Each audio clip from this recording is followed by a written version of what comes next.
Media మిత్రులందరికీ నమస్కారం. ఇవాళ దేశవ్యాప్తంగా ముఖ్యంగా వెనుకబడిన తరగతులు ఎవరైతే అదర్ బ్యాక్వర్డ్ క్లాసెస్ ఉన్నారో వాళ్ళలో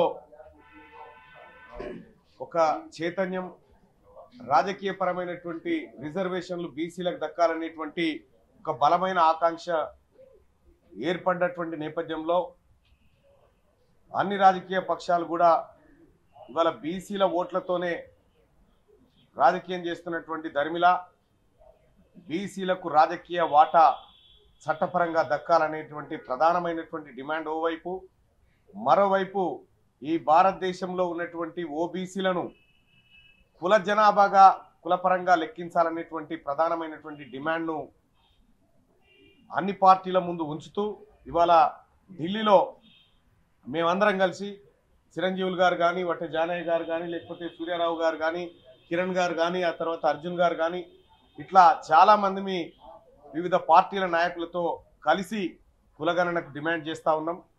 తెలంగాణ రాష్ట్రంలో దిగ్విజయంగా కులగణన కార్యక్రమం జరుగుతూ ఉంది. దేశవ్యాప్తంగా జరగాల్సినటువంటి అవసరాన్ని గుర్తిస్తూ కొద్దిసేపటి క్రితమే కేంద్ర మంత్రి బండి సంజయ్ గారికి వినతి పత్రం సమర్పించడం జరిగింది. మరికొంతమందిని కూడా కలిసి ఈ మేరకు విజ్ఞప్తి చేయబోతా ఉన్నాం.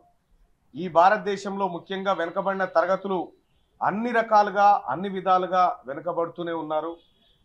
కేంద్ర ఉద్యోగాల విషయంలో కానీ, రీసెంట్గా తీసుకొచ్చినటువంటి ఈడబ్ల్యూఎస్ రిజర్వేషన్ ఓబీసీలను మరింత వెనక్కు నెట్టేటువంటి కార్యక్రమాన్ని చేపడతా ఉంది.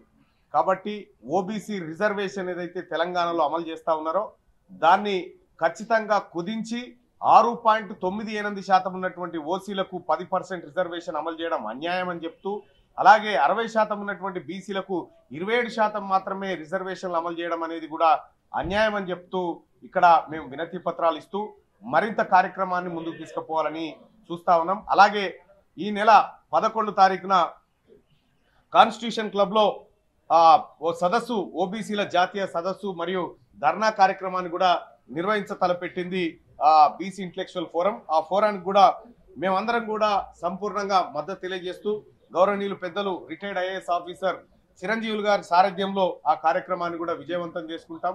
దేశవ్యాప్తంగా ఈ ఉద్యమాన్ని విస్తరించి ఓబీసీల హక్కుల సాధన కోసం, ఓబీసీలకు సరైన రాజకీయ వాటా సాధన కోసం మేమంతా ప్రయత్నం చేస్తామని చెప్పి, అలాగే తెలంగాణ నుంచి ప్రాతినిధ్యం వహిస్తున్నటువంటి భారతీయ జనతా పార్టీ ఎంపీలు 8 మంది ఉన్నారు, అలాగే కాంగ్రెస్ పార్టీ నాయకులు ఉన్నారు. అందరికి కూడా రిక్వెస్ట్ చేస్తా ఉన్నాం, ముక్త కంఠంతో తెలంగాణలో ఓబీసీలకు జరుగుతున్నటువంటి అన్యాయాన్ని పార్లమెంట్ సాక్షిగా మాట్లాడాల్సిందిగా వాళ్ళని కూడా రిక్వెస్ట్ చేస్తా ఉన్నాం. క్యూ న్యూస్ లో పనిచేయటకు అనుభవం గల కెమెరామెన్లు కావాలను సంప్రదించవలసిన నెంబర్లు 8688926084.